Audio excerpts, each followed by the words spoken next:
All right, we're going to go ahead and start over here with the alfalfa presentation. I'll get a few people hurrying over. Appreciate all of you coming out here tonight. Our next presenter here is Aaron Meter. Aaron is a district manager, and I messed up again. It's Aaron and Alicia Meter because they do work together as a team. I've had the opportunity to be to their home many a time, sit in their kitchen with them, and they truly do work together as a team, so I do have to give credit to Alicia. But Aaron and Alicia are cow-calf producers in southeast Iowa. They also sell alfalfa commercially.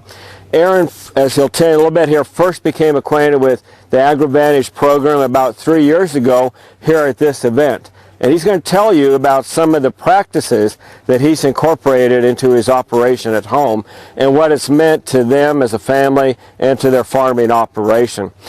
In your notebook that you've got there, Jerry, can I borrow your notebook a second?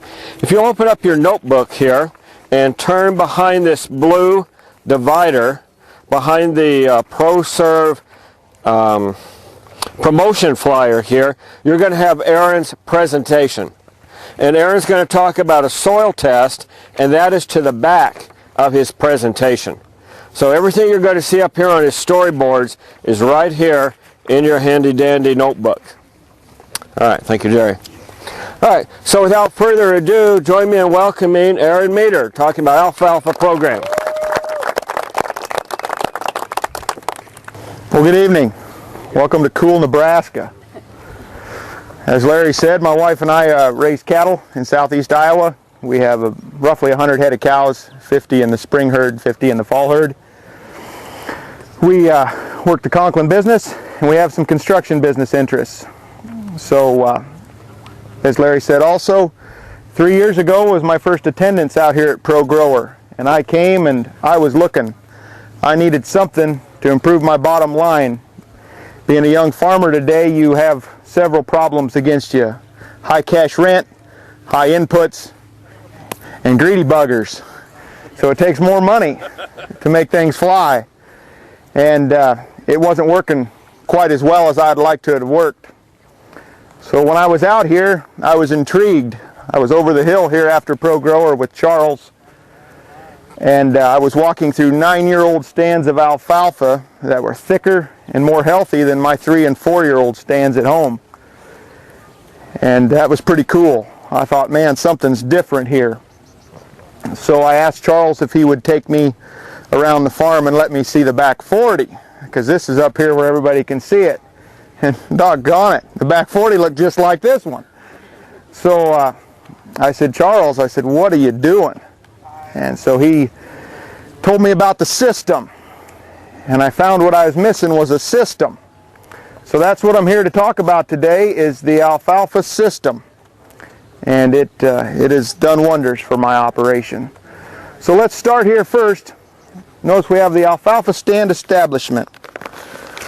Well, how do we figure out what we need to produce a good stand? We need a prescription.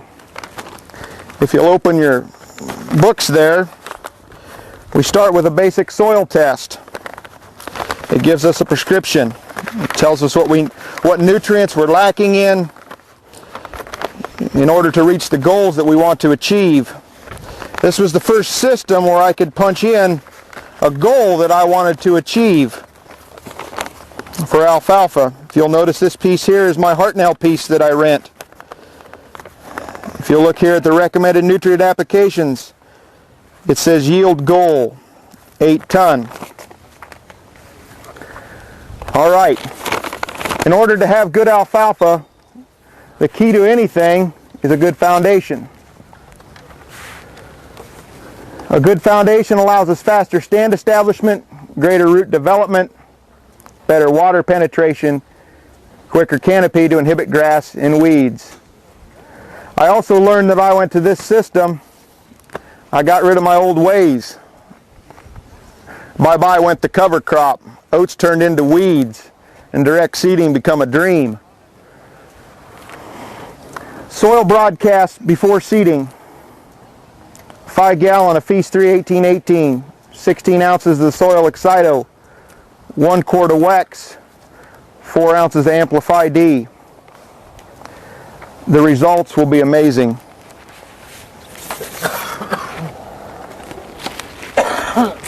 If you're not starting a stand establishment, if you're working with an old stand, this piece here was an old stand that I rented. It was a first year seating. The man retired. I rented it. Last year was my first year out renting it. This was my second. So you'll notice I took these soil samples in May.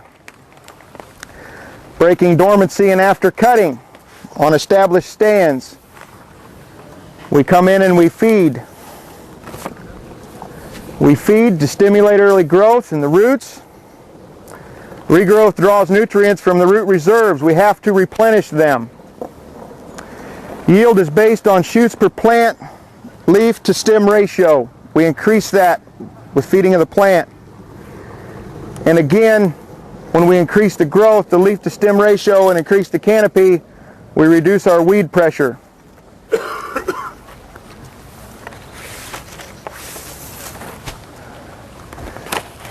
That's before our first cutting. After our first cutting, we go in. I like to do it right after I take the bales off. What we do, we call foliar feeding. Note that does not say foliar spraying. It says feeding. We are feeding the plant.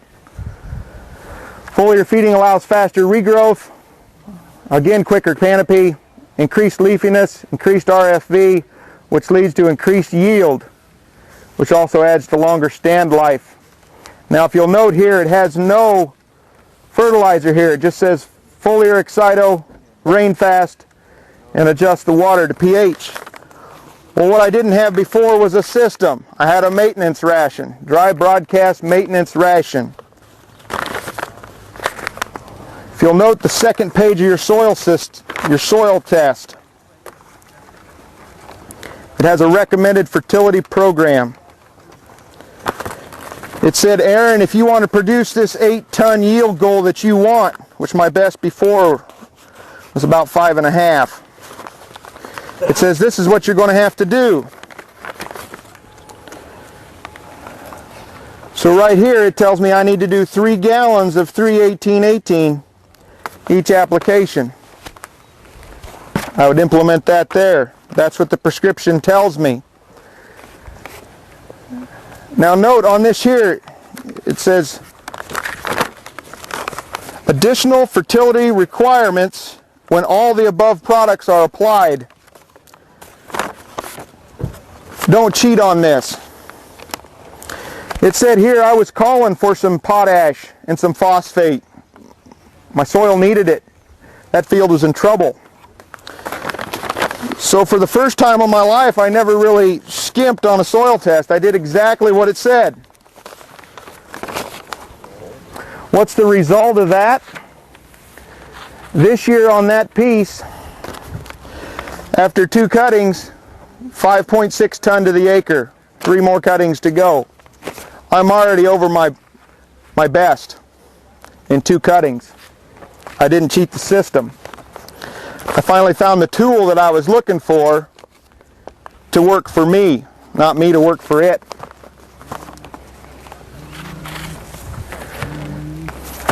Now this preservative benefits.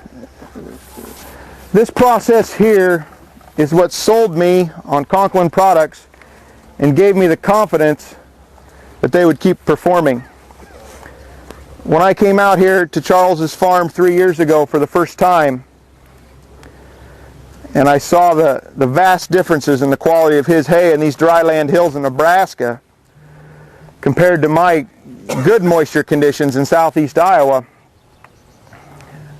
I was impressed. I told Charles, I said, man, Charles, it's July. I said, how can I implement this system this time of year? He said, Aaron, he says, you go home. He says, and you do this. And you see how it works.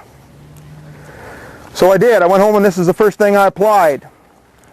These are my rates. I have adjusted these in the last 3 years to where I find they perform for me. When I go in and I mow the hay, I apply 20 ounces of Wex per 50 gallon of spray solution. I apply 1.3 ounce of ProServe per ton of hay. If you're familiar with the ProServe product, you might say, why is he saying 1.3 when the jug says 1 ounce per ton?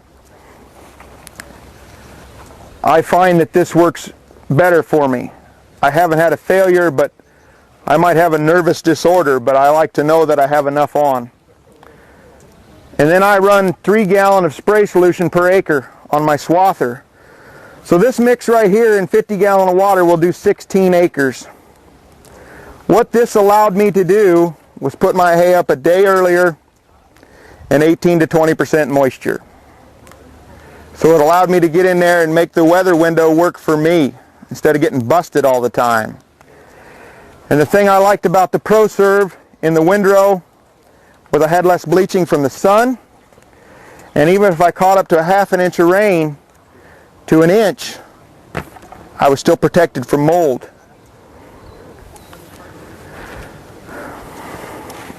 So I achieved quicker dry down, and I retained more leaves and put my hay up at a higher moisture. That's what sold me right there. What an excellent system. Because I found that I had this system that would grow alfalfa and produce tonnage, but what was I doing to protect my harvest end? You know, my risk at harvest. I still had to have something to protect that. This was it.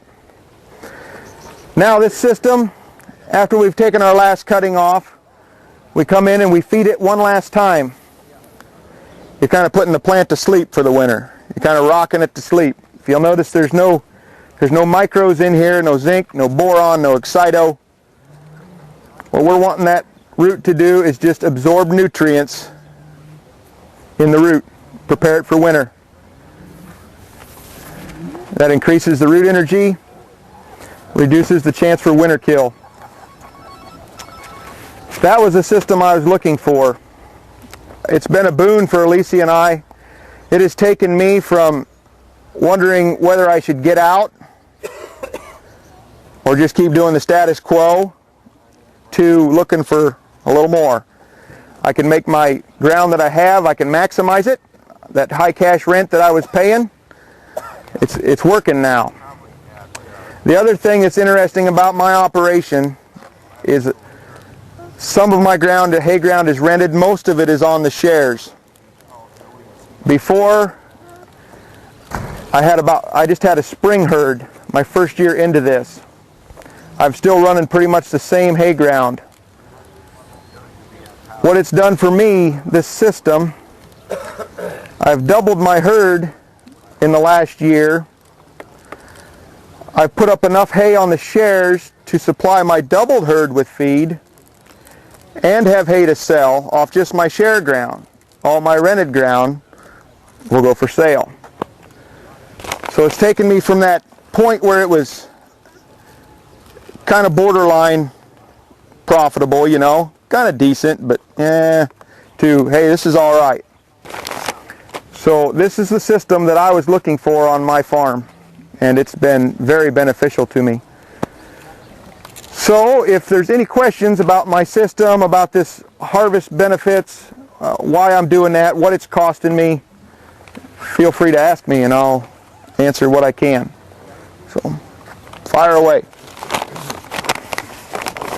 Question for Aaron.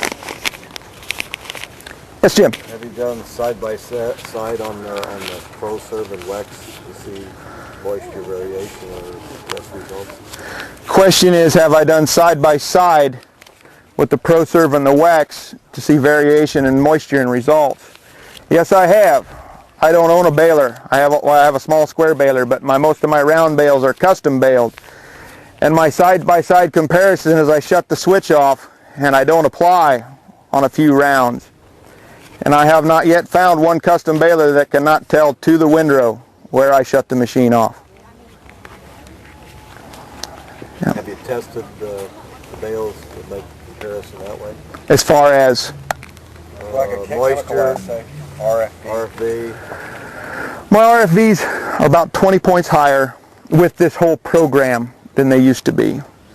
But I don't test them a lot. I haven't pulled a lot of data on that. So as far as the ProServe and the Wex and my RFV, this is just my third year into it.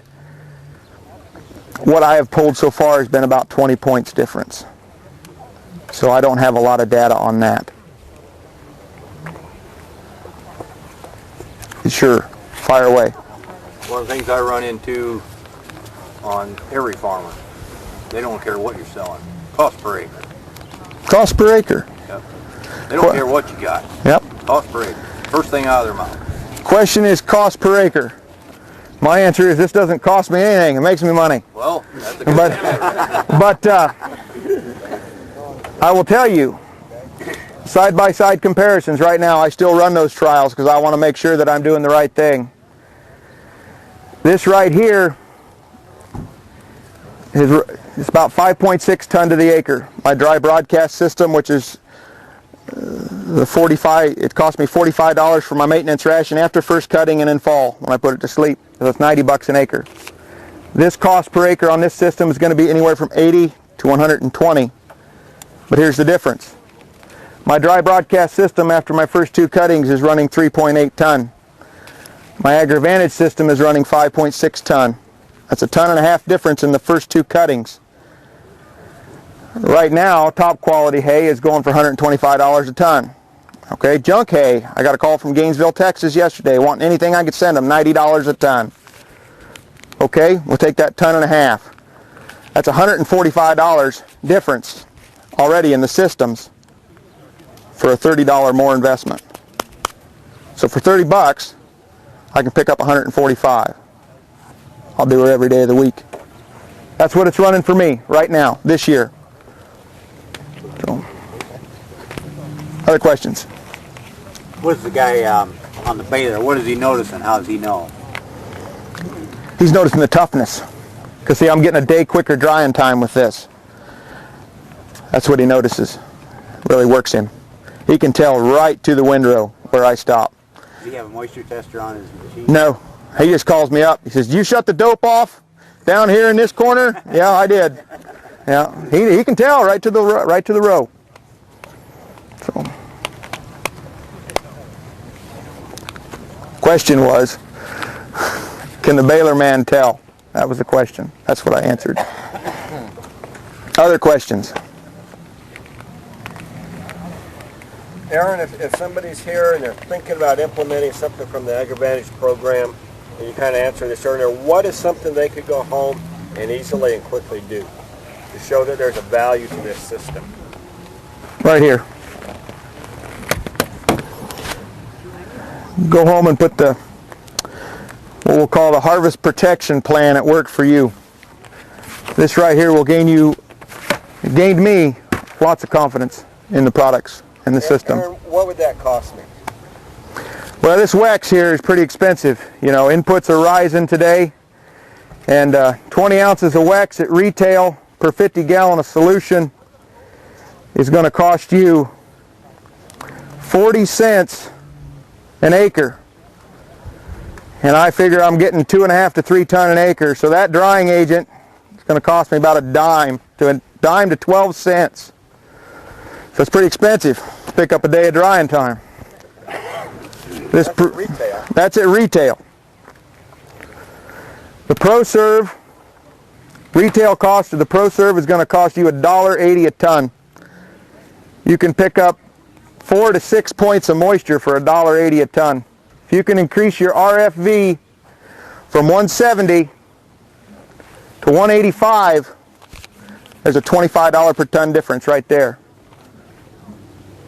For $1.80 a ton, why not?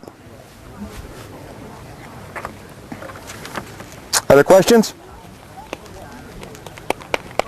Aaron, I might mention that all the first cutting hay that came off of my 5 locations here in Richardson County, it's already sold, it's gone, and we had some on display. RFV was 205 on first cutting. That's probably unheard of in Richardson County. It's unheard of in Washington County, Iowa. Charles just said that the first cutting he pulled off here, all your first cutting? All of them, 205. Was 205 RFV. All of it. How long have you been on the system? Protein 23.2. Protein was 23.2. You won't have any problem selling that anywhere. Border to border, coast to coast. It's gone. Other questions? Location of Oh, hey. Oh. Rex, you had a question? location of application. question was location of application. Right here, I'm applying this at the swather. On my, I gotta confess, I'm envious. I wish my swather looked like that one. But mine is a...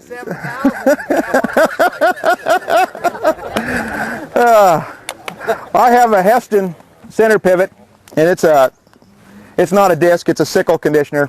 And I mount my nozzles on my hood, so after my hay is leaving the cutter bars, it's going into the crimper rolls. I'm spraying it right there as it's going into the crimper rolls, so everything's getting application. That's where I'm mounted.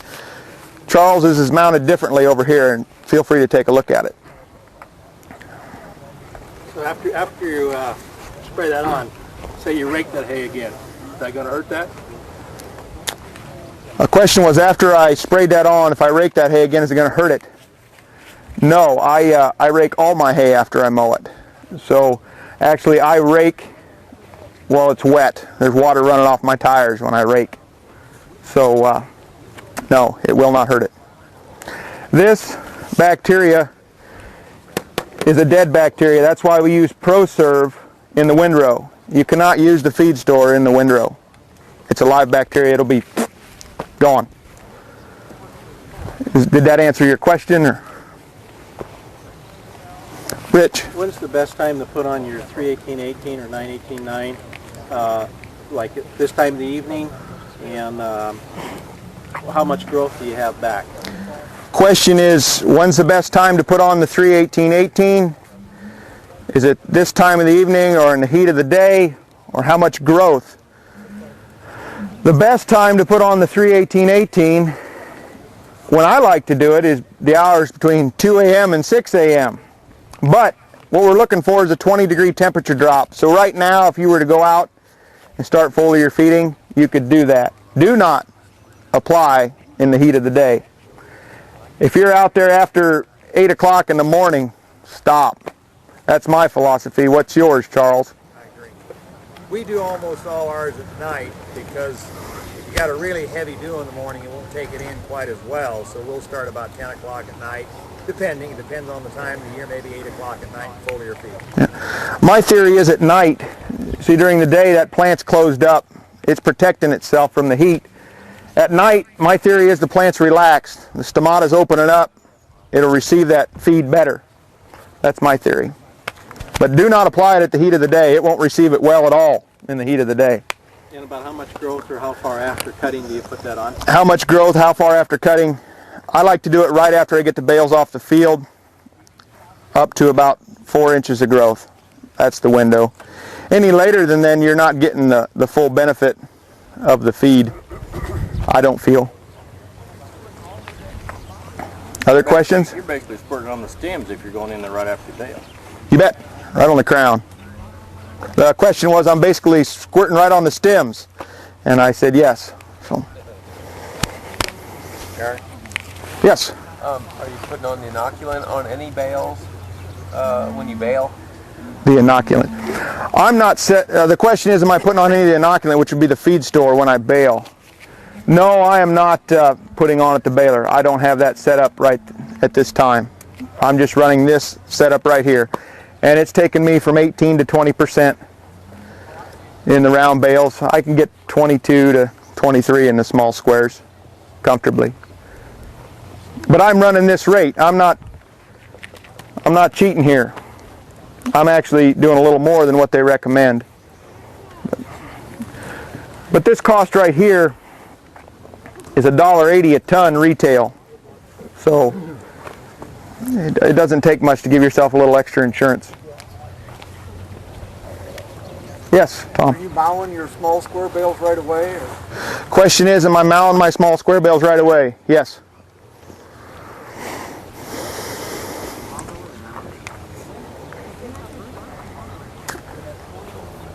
Any other questions for Aaron? So if you was going to put in a new stand alfalfa, first thing you'd do is get a soil sample. Question is, if I was to put in a new stand of alfalfa, first thing what I'd do would I'd be soil sample. You bet. Get a prescription.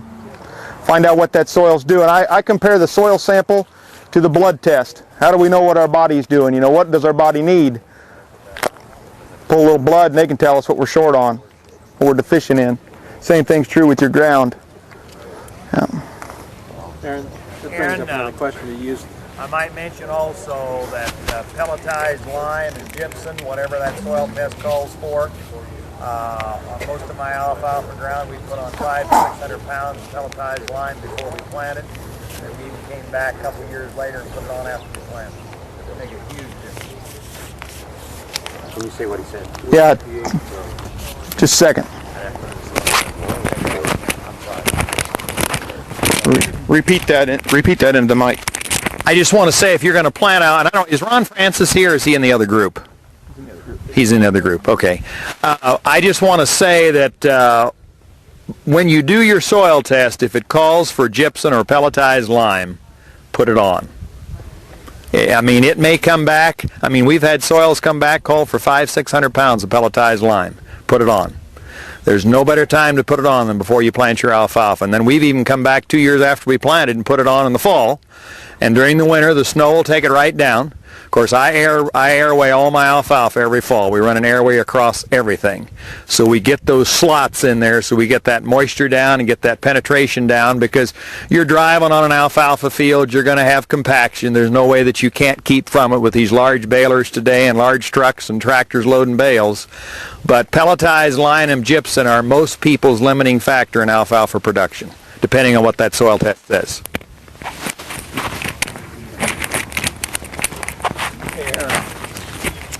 Just a second. Yeah, Rich. Do you use the seed germination rate to amplify?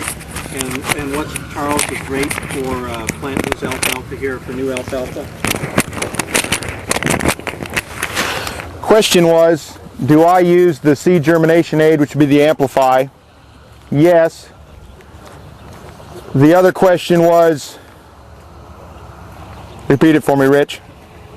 What Amplify and what's his poundage rate of alfalfa in this area? The other question was, Charles, what's your seeding rate for alfalfa here when you put a new seed? You want to know?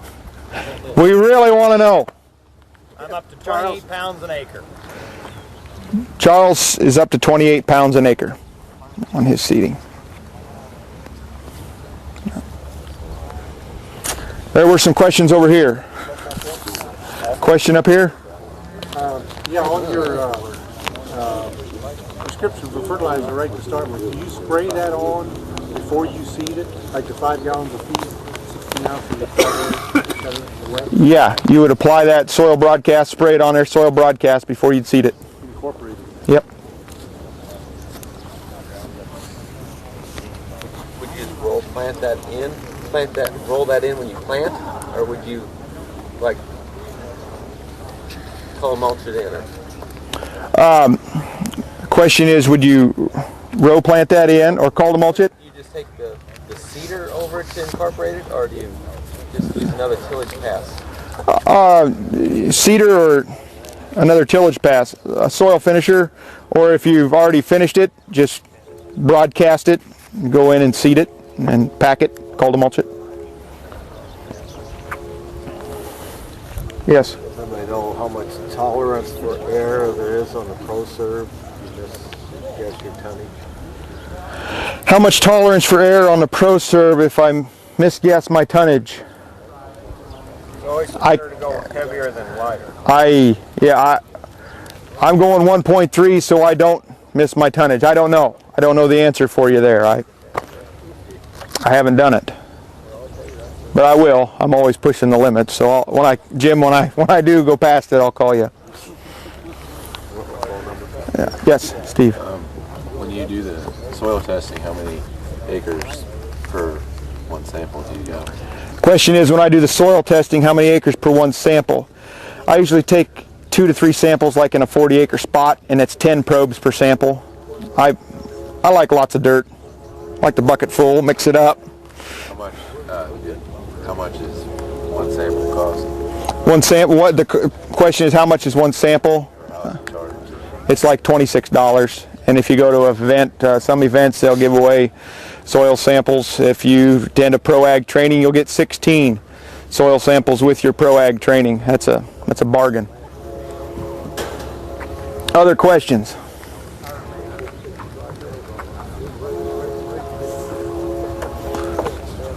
With that, now it's perfect time of day, Charles.